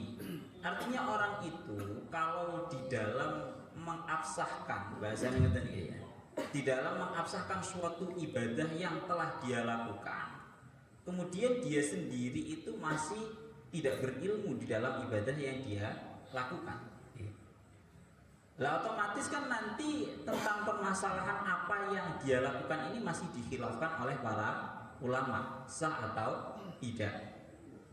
Otomatis kalau ini masih dikhilafkan oleh para ulama, untuk dia mau menjadi ibadahnya ini sah, otomatis kan nanti taklid badal amal. Dia harus mengikuti ulama yang memperbolehkan agar ibadahnya dianggap sah. Iya, kalau Kan itu seperti itu. kemudian ada nuansa taklim ba'dahu, kalau tidak kan tidak bisa kita begitu. Ya harus ada taklim. Lah, Kalau iya. nggak ditaklim dibiarkan terus berarti nanti model seperti Makanya itu. saya katakan taklim tetap kita menerangkan tentang madzhab Syafi'i. Iya. Dimanapun kita ngaji tentang aurat fi shalah untuk salatil mar'ah itu tetap begitu kan Iya. begitu. Tapi kan tidak semuanya bisa mendengarkan kajian taklim tentang aurat di dalam sholat. Dari sekian ribu, kalau saya katakan ya tidak ribu, jutaan mungkin perempuan yang kemudian sholat seperti itu tadi, yang kemudian mereka tidak mendapat taklim. Apakah harus mereka dituntut untuk taklim supaya kemudian badal amal dia untuk sihatus salatiha? Kan tidak. Kalau tolakul ilmi ya faridatun ala kulli muslimin Iya, saya muslimati, gitu. paham, saya paham. Artinya Pasti. gini coba. Artinya kalau mereka kemudian tidak mendapatkan taklim menurut jenengan, apakah kemudian tidak sah sholatnya semuanya? Lah makanya kan Saya tanya begitu. Lah nggih, makanya tolong dibedakan antara taklim dengan sebuah solusi. Lah iya makanya. Kalau untuk masalah solusi, tetap kita berikan solusi yang sifatnya itu mengabsahkan terhadap ibadah mereka Iya. untuk ibadah yang sudah terlewat. Tapi Iya. kita juga tetap tidak mengingkari akan kewajiban taklim bagi mereka. Betul. Betul sekali. Iya. Lah, andaikan di masyarakat kita sekian banyak perempuan yang tidak mendapatkan taklim itu, apakah kita tuntut untuk taklid badal amal? Saya tanya begitu. Kan tidak. Dituntut untuk taklim sehingga Iya. kalau dia sudah tahu kan otomatis taklid badal Iya. amal, kan seperti itu. Iya, kalau memang itu terjadi, kalau tidak kan. Artinya saya cuma menawarkan. Nggih. Menawarkan ini. Jika buat salah pun saya Iya. ibarat Itu. saling melengkapi. Iya, Bahasa betul. ini kan ada. Betul. Saling melengkapi. Nggih, monggo. Mungkin masih ada yang nggak setuju tentang masalah taklid badal amal nih. Atau Cak Badrus mungkin. Monggo, Cak Khalid. Ada apa ini ya? Oh, aja setuju aja. Harus nggak setuju. Kalau taklid badal amal saya kira sudah dicukupkan saja. Oh, apa? Cuma kita, kalau saya ini yang lebih melihat kepada nazar waqi'iyahnya tadi yang disampaikan oleh Mubayyan tadi tentang menyikapi posisi soft yang ada di realita kita itu kan di kanan kiri. Apakah kita membiarkan itu? Tadi jawabannya ya kalau bisa tidak, itu kita jawab bahwa itu salah semuanya, memang tidak sesuai kan begitu ya. Kalau tadi kemudian ditampilkan tentang substansinya soft itu, kalau di belakang ya tadi ada masalah pintunya dibuka. Kalau saya lebih cenderung kalau masjid-masjid seperti ini yang ada ini di hadapan kita ini tentunya yang depan ini ditutup, tapi yang kanan kiri itu dibuka. Untuk menyikapi waqi'iyah ini, kearifan lokal ini dibutuhkan. Saya ini butuh dari penjenengan untuk mencerahkan hal ini ke masyarakat.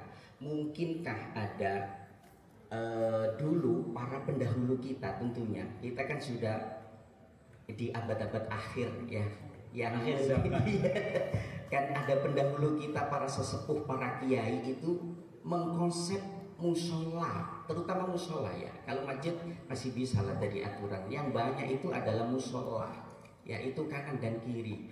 Kalau kita katakan itu fautu fadilatil jamaah, tentu tadi mengikuti pendapat yang hanya fautu fadilatil shaf faqat la fadilatul jami kulli ya, tidak seperti itu. Lah ini mungkinkah ada kearifan untuk menjawab kepada masyarakat kalau itu memang betul-betul apa namanya para pendahulu kita itu memberikan solusi yang terbaik apa kira-kira begitu.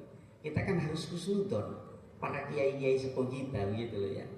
Lah itu kira-kira ada gak jawaban yang yang bisa melegakan hati, tidak hanya sekedar ya kita ikut aja pendapat yang mengatakan itu fautu fadilati sof saja, itu saja. Kita katakan bahwa softnya di musola, di masjid yang kanan kiri itu tidak semuanya tidak sesuai aturan.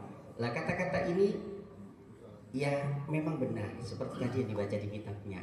Tapi saya memohon kepada Mubayyin, adakah kira-kira ada kata-kata yang lebih lembut ke masyarakat dengan kearifan lokal melihat para sesepuh kita begitu? Mungkinkah ada itu? Kalau nggak ada ya udah nggak apa-apa. Gitu. Siap. Masalahnya kalau ini kita sampaikan masyarakat yang rata-rata hati gelo lah. Meskipun dikatakan fadilahnya soft saja, yang jelas itu tidak dapat. Orang kan pikir mana mau jamaah sudah jauh-jauh, sudah berjuang, tapi dikatakan fadilahnya Nggak dapat. softnya nggak dapat. Bahkan apa namanya, kalau yang lebih kuat itu kan fadilah jami kan gitu, fautu fadilatil jamaah secara kulli gitu ya. Adakah kata-kata yang lebih lembut di hati untuk masyarakat kira-kira begitu ya? Artinya ada kata-kata bahasa sesuai atau bagaimana begitu? Iya. Monggo. Cak Kacung yang punya ini. Kata-kata hari ini, Jong.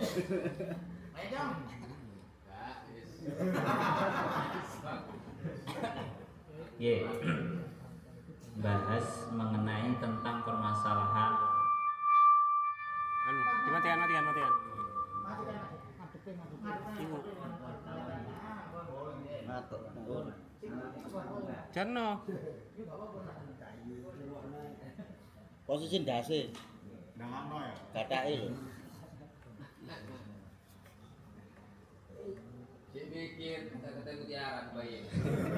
Apakah mungkin juga ada madhab yang lain sudah sesuai gitu loh harapan saya. Jadi kalau saya ngaji itu enak gitu. Kopi dari Mubayyin. Mungkin ada madhab lain nggak apa-apa, itu sudah sesuai. Fadilah jamaah sudah gitu aja. Itu kan enak. Tahu sekolah SMA enak iso.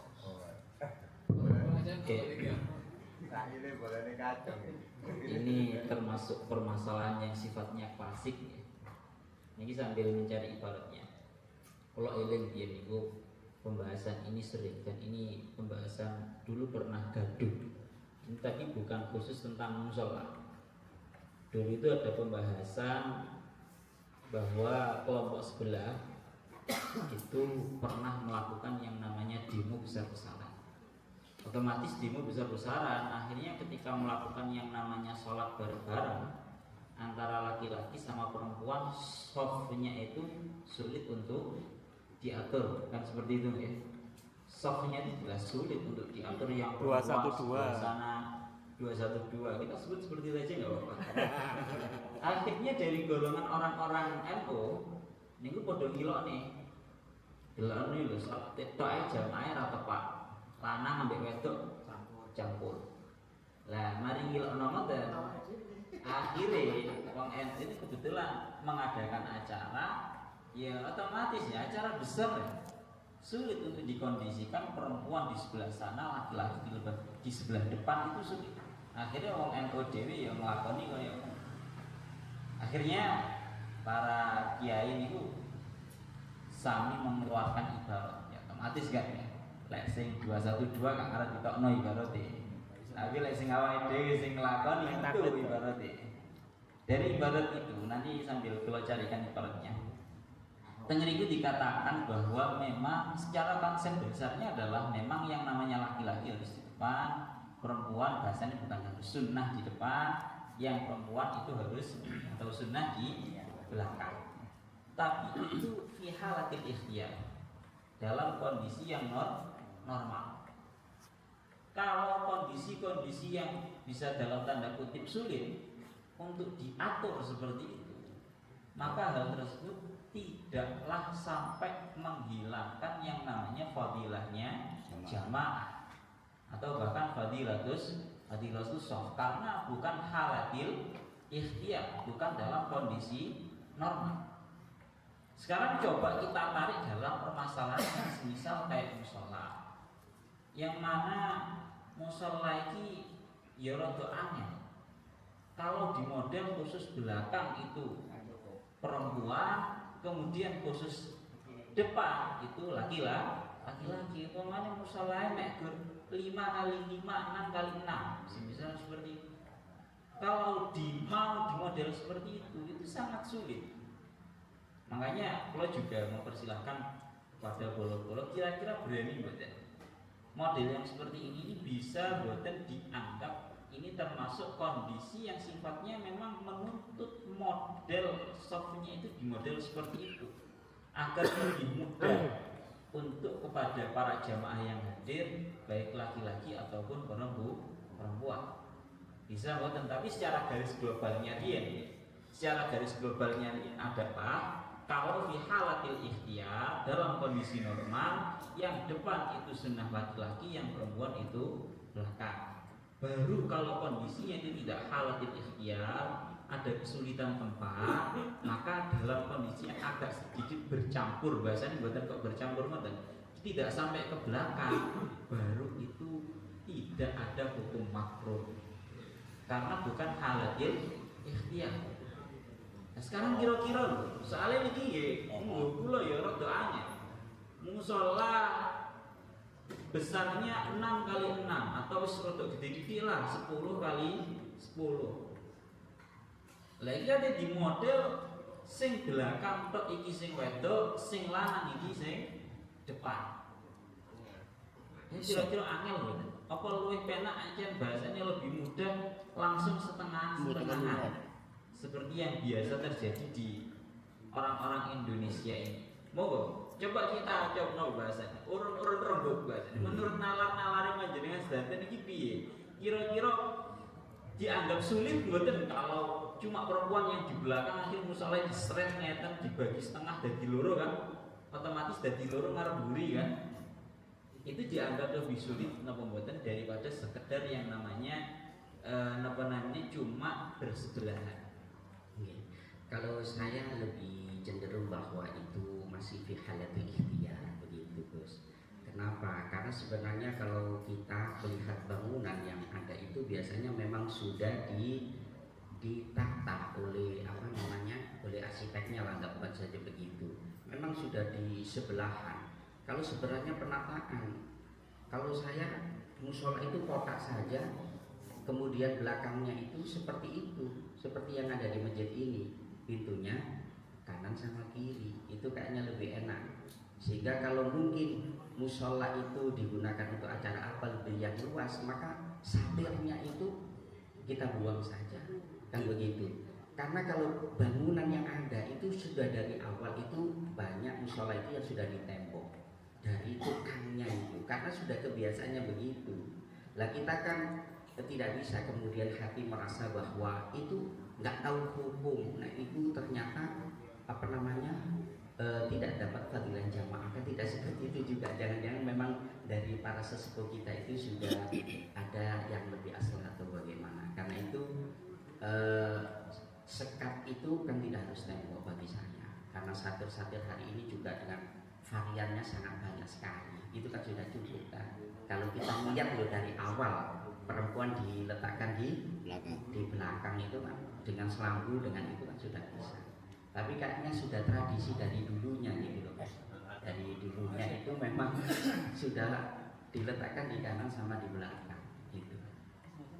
Mungkin ada yang tahu itu. Monggo, yang lainnya bagaimana? Mungkin ada yang menganggap bahwa ini kelihatannya barisan yang seperti itu memang dianggap sulit kalau posisinya itu depan belakang. Mungkin ada yang berpendapat seperti itu.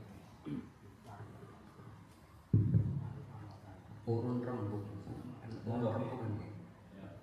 hanya berargumen boten dari para mempertimbangkan apa yang disampaikan Mubayin awal, tidak hanya sekedar masalah nopo jumlah atau tatanan, tapi urutan teko itu juga dipertimbangkan. Yang sudah jadi musola kita yang sudah jadi, menurut saya itu sudah tidak dikhawatir ikhtiar, yang sudah jadi lebih. Tapi lek panjenengan kepingin membuat satu musola sendiri, Nah itu baru dalam keadaan kehalatil ikhtiar, karena arsiteknya jenengan sendiri tidak apa-apa.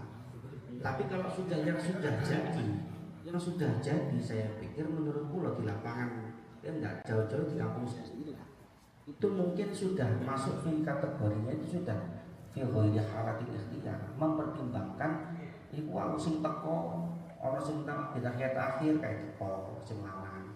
Sementara kalau ditaruh perempuan itu kita paksa di belakang, di tatanan musola sudah ada, tanda kutip sudah ada, itu saya pikir hal yang sulit. Ada be mas. Bisa kejadiannya yang laki-laki itu nanti dapat barisan di belakang perempuan. Karena apa? Yang belakang yang disiapkan untuk turun pun full, jalur masuknya tidak ada. Sekali lagi di musola yang sudah ada. Nah, misalkan panjenengan musola sendiri itu yang saya anggap baru fi halatil ikhtiar, silakan ditata sesuai dengan tatanan sok. Habis baterainya. Ya. Jadi Maksudnya. itu Berarti untuk membuat musola itu biasanya urunan, Pak.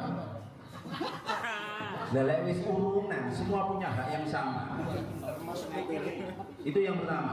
Yang kedua, sekarang ini sama-sama nggak ada ibarohnya ini. Sekarang lagi trending namanya kesetaraan gender. Laki-laki dengan perempuan harus ditempatkan yang sama. Orang perempuan juga berhak merasa dia selalu mendapatkan soft yang pertama. Nah kalau ditaruh di belakang, ya suwe-suwe wedok merasa aku bersolat ini mesti tahu oleh soft pertama. Kalah terus oleh mburi terus.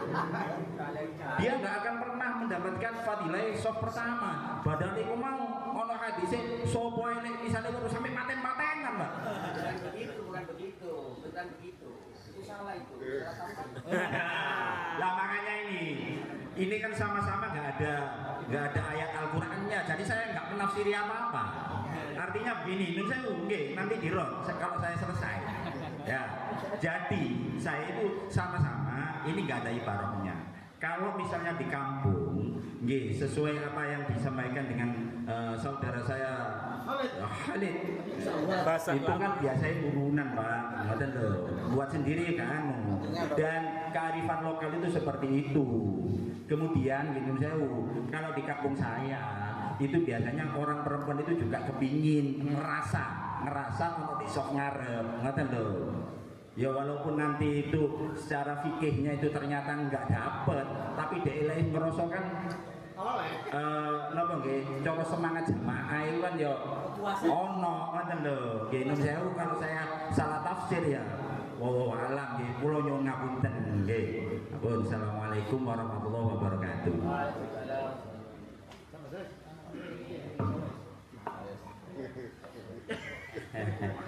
Maksud saya salah tafsir itu bukan salah tafsir Al-Quran, bukan ya. Jadi di mana perempuan pun bisa mendapatkan fadilah soft awal. Di syariat itu sudah diatur sesuai tatanan kan, mubayyin tadi laki-laki, kemudian perempuan di belakang. Soft awal perempuan itu ya yang paling awal, yang paling di depan meskipun di belakang. Bukan berarti kemudian dia berada di belakangnya laki-laki, dia sama sekali tidak mendapat fadilah soft awal.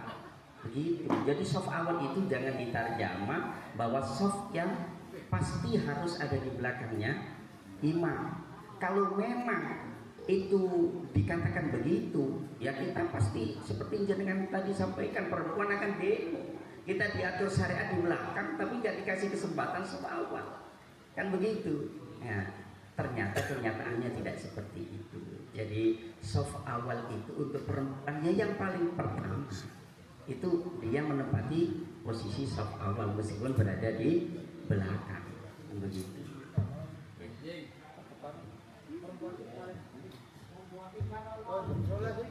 Lagi terakhir untuk masalah soft laki-laki perempuan ini bermacam-macam teori dimunculkan. Ada yang mengatakan biar perempuan juga merasa lega karena dia berhak untuk mendapatkan soft pertama dan lain-lain. Kemudian ada yang membalas, ya enggak, perempuan meskipun di belakang ya soft pertamanya berarti yang paling depan. Ini saya rasa kok semuanya nggak ada ibaratnya. Justru soft perempuan itu kalau diatur sebagaimana fikih, depan laki-laki sampai selesai, habis itu perempuan. Justru soft terdepan perempuan itu paling buruk, bukan paling baik. Panjangan tinggal hadis sih. Wa khairu sufufin nisa itu akhiruha. Sebaik-baik soft perempuan justru yang paling belakang, karena itu paling abad anil fitnah. Itu yang paling jauh dari fitnah. So paling mepet ambek wong lanang sih wah. Sok sweet ya, sing ngono ya. Kok cara ngono kasare ngono kuwi lah. Itu hadisnya justru seperti itu. Artinya lek masalah yo opo ceritane biyen nang Indonesia, kalau kita kok sedaya mboten semerang. Politik terlalu lawas. Tapi yang jelas, kalau kita mau cari ibarat, tidak ada satupun ibarat yang membahas terkait jamaah fadilah mboten enten. Kula hanya nemu satu ibarat yang masalah soft perempuan berdampingan. Niku tengene kitab Imam Nawawi. Insyaallah Cak Bedrus gak ada kitab, tapi mboten semerap ibarat. Kalau masih mboten gak ada kitab semerap ibarat. Tengene ya Allah ya Rabbi ya Karim, tengene majmu' niki Imam Nawawi dawakan ngeten.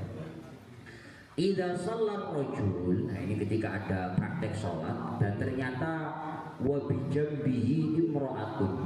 Jadi praktek softnya itu enggak seperti semestinya depan belakang ngoten, tapi jambun.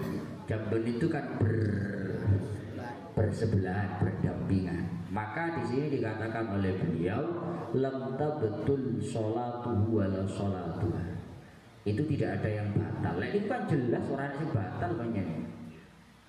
Cuma memang hukumnya hal itu adalah sesuatu yang dimakruhkan. Ibarat masalah bersebelahan ya hanya itu. Enten malih. Tengene fawaqihud dawani, tengene maliki. Falau waqafat berarti mar'ah bijambihi kuriha lahadzali. Hukumnya memang makruh banget. Tidak ada yang membahas secara spesifik pendapat. Apakah ada pendapat yang seperti ini? Kasusnya mboten enten. Justru oleh pendapat Imam Abu Hanifah itu cukup keras. Di dalam mazhab Imam Abu Hanifah itu praktek perempuan yang tidak memenuhi aturan soft, bahkan sampai di situ terjadi hal yang tidak diinginkan, itu sholatnya batal pada Hanafi. Biasanya pada Hanafi itu rada enteng. Ini dalam bab ini nggak enteng, berat sekali. Terus lek kula ditanggapi ya napa soft niki bahasa halus kabeh ya mboten enten bahasa halus. Ini tidak sesuai fikih, itu aja secara kasat mata. Makanya kalau mau coba menjelaskan kira-kira barangkali pendekatan yang saya katakan itu sedikit bisa dijadikan sebagai pendekatan. Jadi wow, karena memang realitanya karena kula niki nate bahas niki ngoten lho, bahas ngene plosor ini terkait masalah soft perempuan dengan laki-laki itu tidak depan belakang tapi bersebelahan. Kalau paling kita hadis, fakih sebuah warang kali, sak bulan belas orang nemu ibaratnya. Makanya kalau sampai berani mempositifkan, karena memang kalau pun nate, nggak ada. Justru yang saya temukan itu cuma terkait hikmah-hikmah. Bahasa kulo substansi dari kenapa kok orang laki-laki itu posisinya di depan, sedangkan perempuan itu posisinya di belakang. Ternyata substansinya ya itu tadi. Karena agar lebih menyelamatkan, menjauhkan dari hal-hal yang tidak diinginkan. Maka dari itu kalau hari ini kalau yang saya amati sendiri untuk menjauhkan dari hal-hal yang tidak diinginkan itu jauh lebih aman kanan kiri. Karena kalau depan belakang modelnya awak wong lanang tekone keri-keri, waduh, gak selamat rupanya. Malah saniki masjid sing akeh wong wedoke ora wong lanang. Iso-iso lek cara masjid nggih 20 meter. 10 meter lanang, 10 meter buri wedok. Niku karepe gak somplok. Sitok endil nih Pak makmume. Sing wedok full kan gak adil Maria. Lek kanan kiri sekaruan. Bapak sing kiri kosong. Sing kanan wong wedok. Ya memang realitanya seperti itu. Ya meskipun Secara aturan fikih itu tidak sesuai secara kasar mata, tapi secara hikmah, secara substansi dari pengaturan soft, penataan soft itu yang ada, yang saya lihat secara pribadi ini kebetulan enten ibarat itu sesuai. Niku menggak kula mengkata. Untuk Pak Mubayyin Gusnya, kira-kira soft di belakang dengan soft di kanan kiri menurut jenengan, ketika ini contoh masjid yang ada ini loh di depan, Oh ya, ada pintu kanan kiri. ya Ini belakang depan belakang, iya kok kayak ada itunya. Kira-kira kalau ada masjid lebar itu, kanan kiri ada pintu dan sangat aman sekali. Menurut jenengan apa tetap seperti yang jenengan sampaikan bahwa lebih menekankan kepada substansinya, ya, di kanan kiri, apakah di belakang? Umpama ada masjid, sekarang kan banyak masjid itu yang dibentuk seperti ini contoh yang ada kita tempat ini. Kira-kira itu perlu dipindah apa tidak itu sekat itu? Lebih baik mana ini, yang di belakang sama di kanan kiri? Loh, kalau tanya lebih baik, jelas lebih baik di depan belakang. Di depan belakang ya. Cuma realitanya kan tidak semua masjid prakteknya seperti ini. Iya betul. Ada masjid itu nggak ada pintu kanan kirinya itu, ya cuma pintu depan saja. Lah kalau seperti itu kan ketika depan belakang, cak batas teko keri, rukuan kok. Kan gak enak itu nih gini. Itu baru jelas. Itu dengan sampaikan kalau ada masjid yang kanan kirinya tidak ada pintu, dan saya belum pernah bertemu dengan masjid yang model begitu. Ya kata saya belum pernah. Yang saya dapati yang paling banyak kanan kiri ada pintunya gitu ya. Ini kan kebetulan masjidnya lebar, tanahnya lebar. Surabaya itu masjid saya ipet-ipet itu wadah. Berarti Ini masya Allah, berarti ngeten ini jeruk tok niki Bu. Lawang situ ngarep jauh wili aja. Berarti kan ya rupa itu baru jelas.